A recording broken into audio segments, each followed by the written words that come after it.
అందరికీ నమస్తే అండి.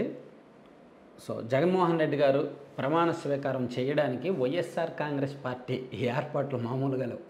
ఇది మనకి అంటే అతిశయోక్తి ఓవర్ యాక్షన్గానే ఉంటుంది కానీ ఆ పార్టీ వైపు నుంచి వస్తున్న ప్రచారం చూస్తే మామూలుగా లేదు. ముహూర్తం పెట్టేశారు, ఫస్ట్ తేదీ ఫిక్స్ చేశారు, తర్వాత ముహూర్తం పెట్టేశారు, ఆ తర్వాత బస్ టికెట్లు, విమాన టికెట్లు, హోటళ్ళు అన్నీ బుక్ చేసేసుకున్నారంట.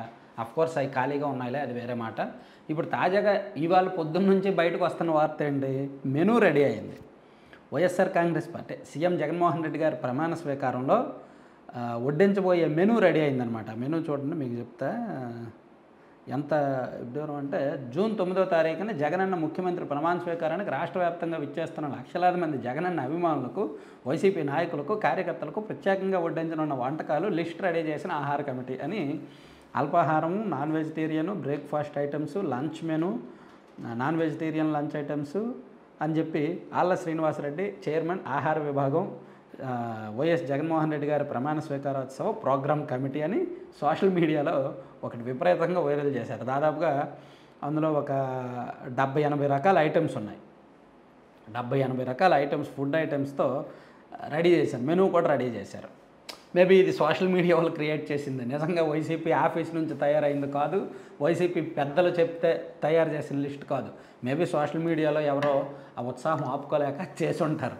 కాకపోతే ఇక్కడ అంటే వాళ్ళ నమ్మకం, ఇక్కడ మనం మాట్లాడుకోవాల్సింది ఏంటంటే అసలు వైసీపీ వాళ్ళ నమ్మకం విపరీతంగా ఎంత అతిశయోక్తిగా ఉందంటే, వ్యతిరేకత అంటే ఉద్యోగులు కసిగా ఓట్లేశారు, నిరుద్యోగులు కసిగా ఓట్లేశారు, తప్పుల మీద తప్పులు జరిగింది ప్రభుత్వ పరిపాలనలో.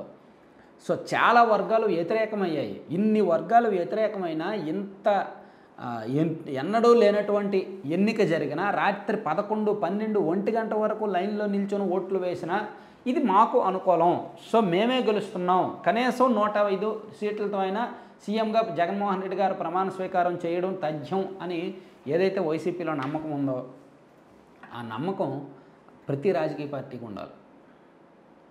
వైసీపీ నాయకులు ఎవరితో మాట్లాడుతున్నా, నేను అభ్యర్థులతో మాట్లాడుతున్నా, ఎవ్వరూ కూడా ఓడిపోతామని ఆఫ్ ద రికార్డుగా ఒప్పుకోవట్లా. సాధారణంగా ఆఫ్ ద రికార్డుగా కొంతమంది మాలాంటి వాళ్ళతో చెప్తుంటారు, ఆఫ్ ద రికార్డు చెప్తుంటారు. టీడీపీ వాళ్ళు అక్కడక్కడ భయపడుతున్నారు, ఆఫ్ ద రికార్డులో చెప్తున్నారు, ఏముంది గవర్నమెంట్ వస్తుందో రాదో డౌట్గా ఉంది, భయంగా ఉంది, ఒకవేళ గవర్నమెంట్ రాకపోతే మేము రాజకీయాలు వదిలేస్తాము అంటే పారిపోవడమా లొంగిపోవడం అనేది టీడీపీ వాళ్ళు ఆలోచిస్తున్నారు. కానీ వైసీపీ వాళ్ళు ఆఫ్ ద రికార్డులో కూడా ఓడిపోతాం అనేది ఒప్పుకోవట్లా, ఎక్కడ ఒప్పుకోవట్లా. 100 లేదా 105 సీట్లతో మేము గెలుస్తాం అంత నమ్మకంతో ఉన్నారు అభ్యర్థులు కావచ్చు. వాళ్ళ లెక్క కూడా ఉంది, 69 నియోజకవర్గాలు. నేను ఇందాక వీడియోలో చెప్పాను కదా, 69 నియోజకవర్గాలు ఖచ్చితంగా 100% గెలుస్తారంట, 5,000కు పైగా మెజార్టీతో.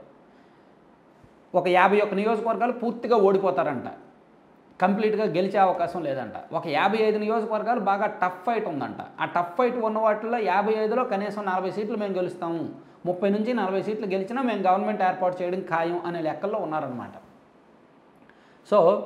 అంటే ఒక రాజకీయ పార్టీ ఒక కేస్ స్టడీ వైసీపీ 2019 ఎన్నికల్లో తెలుగుదేశం పార్టీ కూడా ఇదే కాన్ఫిడెంట్గా ఉన్నారు. 2019లో ఈవెన్ పోలింగ్ తర్వాత కూడా చంద్రబాబు గారు ప్రెస్ మీట్ పెట్టే సందర్భంలో మేము ఇచ్చిన సంక్షేమ పథకాల కారణంగా రాష్ట్రంలో 87% కుటుంబాలు మా పాలన మీద సంతృప్తి వ్యక్తం చేసాయి, మేము ఇచ్చిన సంక్షేమ పథకాలు ఇంటింటికి వెళ్ళాయి, ఈ కళ్యాణమస్తు కాదు, పెళ్లి కానుక, చంద్రన్న పెళ్లి కానుక, చంద్రన్న భీమా, అలాగే నిరుద్యోగ భృతి, పసుపు కుంకుమ, అలాగే రుణమాఫీ, ఇవన్నీ కూడా మమ్మల్ని గెలిపిస్తాయి, ఇలా చాలా చెప్పారు. చాలా కాన్ఫిడెంట్గా ఉన్నారు, 125 సీట్లు వస్తాయి అది ఇదని. సేమ్ ఇప్పుడు వైసీపీ కూడా అదే కాన్ఫిడెంట్లో ఉంది. మేము ఇచ్చిన అమ్మఒడి, మేము ఇచ్చిన రైతు భరోసా మాకు గెలిపిస్తాయి. యాక్చువల్లీ 2019కు ముందు చంద్రబాబు గారు కూడా భారీగా ఇచ్చారు సంక్షేమ పథకాలు, ఆ సంక్షేమ పథకాలే గెలిపిస్తాయని నమ్మారు. ఇప్పుడు జగన్మోహన్ రెడ్డి గారు కూడా సంక్షేమ పథకాలు భారీగా ఇచ్చారు, అవే గెలిపిస్తానని నమ్ముతున్నారు. మరి అప్పుడు ఆ సంక్షేమ పథకాలు చంద్రబాబు గారిని గెలిపించాల, మరి ఇప్పుడు ఈ సంక్షేమ పథకాలు జగన్మోహన్ రెడ్డి గారిని గెలిపిస్తాయా లేవా? వాళ్ళ నమ్మకం అపనమ్మకమైంది, వీళ్ళ నమ్మకం అతి నమ్మకమైంది, వీళ్ళ విశ్వాసం ఆత్మవిశ్వాసం అసలు పూర్తిగా ఓవర్ కాన్ఫిడెన్స్ అయింది, అతి విశ్వాసంగా దారితీసింది. మరి ఏది గెలుస్తుందో జూన్ 4వ తేదీన ఏమొస్తాయనేది చూద్దాం. Thank you.